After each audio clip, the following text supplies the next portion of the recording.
اہل سنت و جماعت کے ایک بڑے معتبر عالم گزرے، علامہ عبید اللہ قندھاری رحمۃ اللہ تعالی علیہ۔ درس نظامی کی بہت سی کتب کے اوپر ان کے حواشی ہیں، اور جن علماء نے اور طلباء نے وہ پڑھے ہیں تو ان کو معلوم ہے کہ کتنے اہم اور کتنے بہترین ان کے حاشیے ہوتے ہیں۔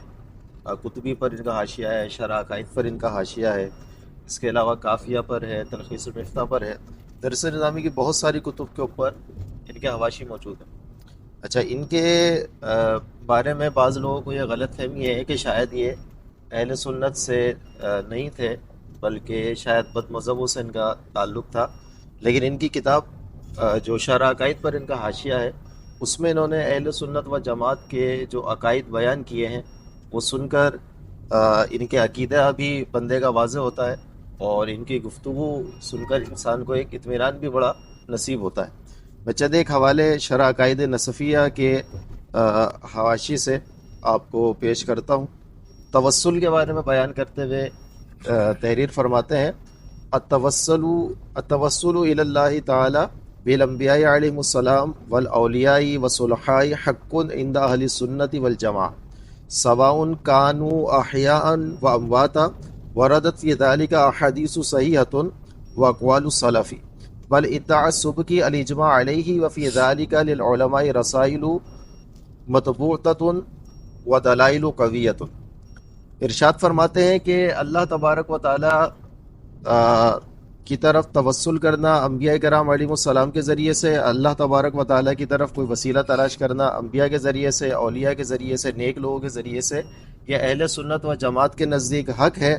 خواہ وہ انبیاء اور اولیاء حیات ہوں یا وفات پا چکے ہوں۔ اور اس میں کئی صحیح احادیث وارد ہوئی ہیں اور اقوال سلف آئے ہیں، بلکہ امام سبکی نے تو اس کے اوپر اجماع کا دعویٰ کیا، اور علماء کے کئی ایک رسائل اس چیز کے بارے میں منقول ہیں۔ اس کے بعد ایک اور مقام پر استمداد بغیر اللہ کے حوالے سے ارشاد فرماتے ہیں: الاستمداد من الاموات جائز نبیا کانا و اولیاء لان النبی والولی لا ينعزل بموته عن درجته وقربه من اللہ تعالی۔ بہت خوبصورت عبارت ارشاد فرمائی کہ وفات شدگان سے، جو فوت شدہ لوگ ہیں، ان سے استمداد کرنا جائز ہے، خواہ وہ نبی ہوں یا ولی ہوں۔ بہت بڑی خوبصورت دلیل دی۔ یعنی بعض لوگ یہ کہتے ہیں کہ زندگی میں تو استمداد مانگ سکتے ہیں لیکن وصال کے بعد نہیں مانگ سکتے، تو کیا ارشاد فرماتے ہیں؟ کیونکہ نبی اور ولی اپنی موت کی وجہ سے اپنی اس ولایت اور اللہ تبارک و تعالیٰ کے قرب کے درجے سے معزول نہیں ہوتے، اس درجے کے اوپر ہی برقرار رہتے ہیں، لہٰذا بعد وصال بھی ان سے توسل کرنا جائز ہے۔ ایک اور مقام کے اوپر اولیاء کرام کی محبت کے بارے میں ارشاد فرماتے ہیں: المحبت مع غیر اللہ اذا کان من احباہ جائزۃ بل مندوبۃ وہی المعبر عنہ بالحب فی اللہ کما ورد فی الحدیث الصحیح۔ فرماتے ہیں کہ محبت اللہ تعالیٰ کے غیر کے ساتھ ہو، اگر وہ غیر اللہ تعالیٰ کے محبوبوں میں شامل ہے تو یہ محبت جائز ہے، بلکہ مستحب ہے، اور یہ وہ محبت ہے کہ جسے حب فی اللہ، اللہ تعالیٰ کی محبت سے تعبیر کرتے ہیں، اور اس کے بارے میں صحیح احادیث وارد ہوئی ہے۔ تو یہ میں نے چند ایک حوالے پیش کیے، اور یہ ساری ہی تقریباً عقائد نصفیہ کے حاشیے میں موجود ہیں، تو اس سے علامہ عبید اللہ قندھاری رحمۃ اللہ تعالی علیہ کے عقائد بھی واضح ہوتے ہیں، اور یہ بھی واضح ہوتا ہے کہ ان کا تعلق کس